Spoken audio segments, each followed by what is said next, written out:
Amid the fiery chaos of World War II, the city of Dresden, nestled in the heart of Germany, bore witness to a cataclysmic event that left an indelible mark on history. The destruction of Dresden remains one of the most controversial and tragic episodes of the war, shrouded in a fog of uncertainty, historical debate, and profound sorrow. In this exploration, we will delve deep into the history, facts, and the staggering death toll of the Dresden bombings, unveiling a story of human suffering, resilience, and the enduring power of memory.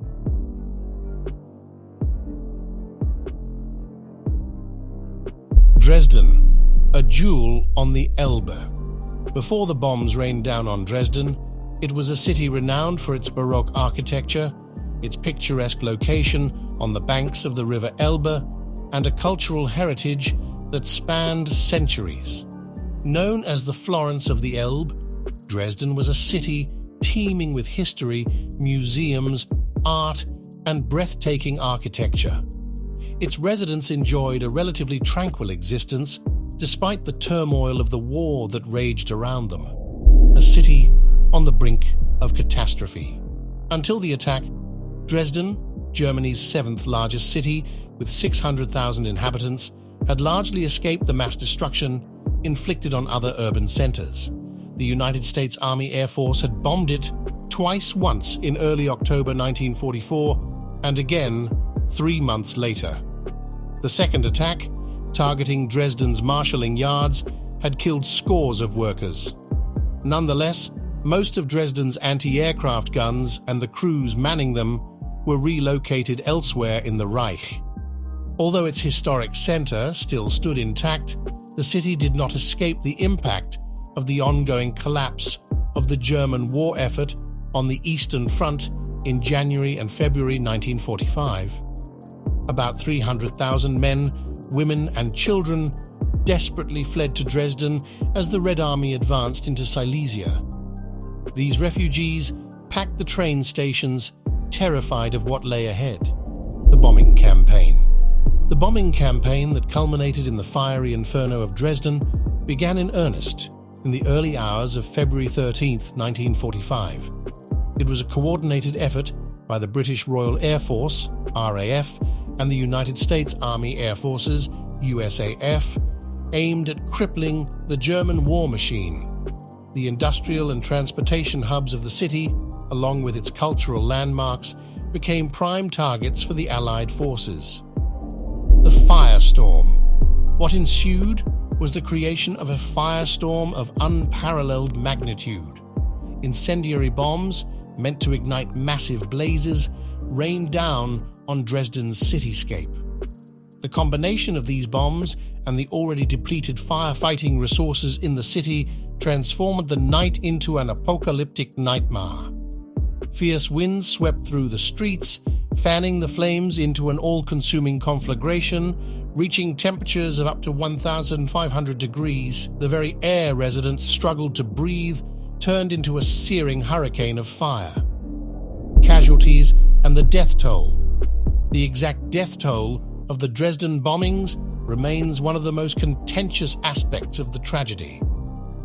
Estimations range widely, but it is believed that anywhere between 25,000 and 135,000 people lost their lives during those 2 harrowing days and nights. A significant portion of the casualties were civilians, as Dresden was largely untouched by large-scale bombings until that fateful February. The scenes of devastation and human suffering were unbearable, leaving an enduring scar on the city. The controversy. In the aftermath of the bombings, a veil of controversy descended over Dresden. Critics argue that the attack was unjustified, as the city held little strategic value at that late stage of the war. The destruction of Dresden is often cited as an example of the moral ambiguity of war, raising questions about the ethics of targeting civilian populations.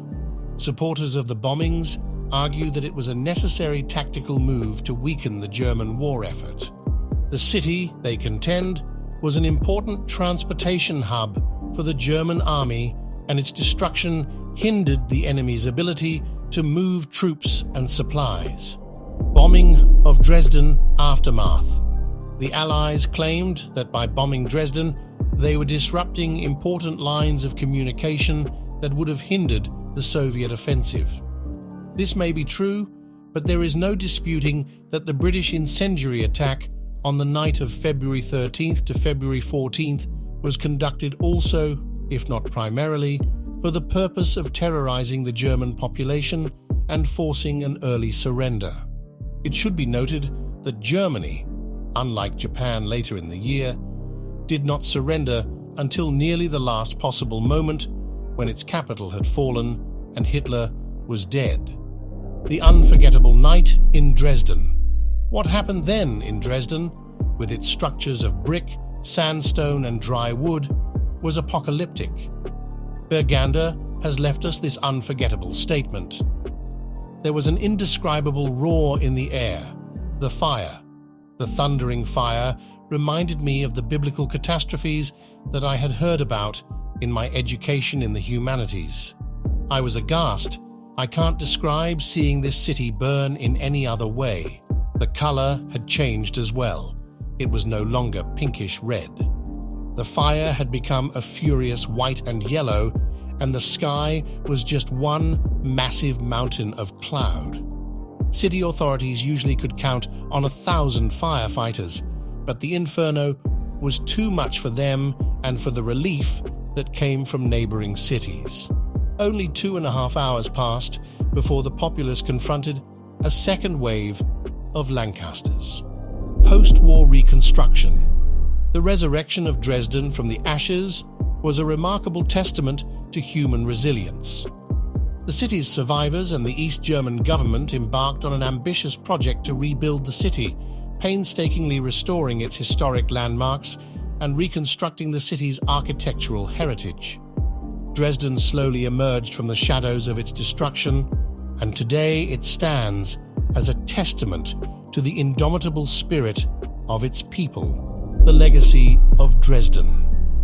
The destruction of Dresden remains etched in the annals of history as a symbol of the horrors of war. It is a reminder of the immense human suffering caused by conflicts on a global scale. Over the years, the city has become a center for peace and reconciliation, hosting events and commemorations aimed at fostering a dialogue on the consequences of war and the importance of preventing such devastation in the future. In the end, the destruction of Dresden reminds us of the profound importance of peace and understanding in a world too often marred by conflict. That's all for this video. I hope you enjoyed it. Let us know your thoughts in the comments section below. If you haven't already, then don't forget to subscribe and press that like button. Also, hit the bell icon so you could never miss new updates from us. Thank you for watching, and we will meet you in the next one.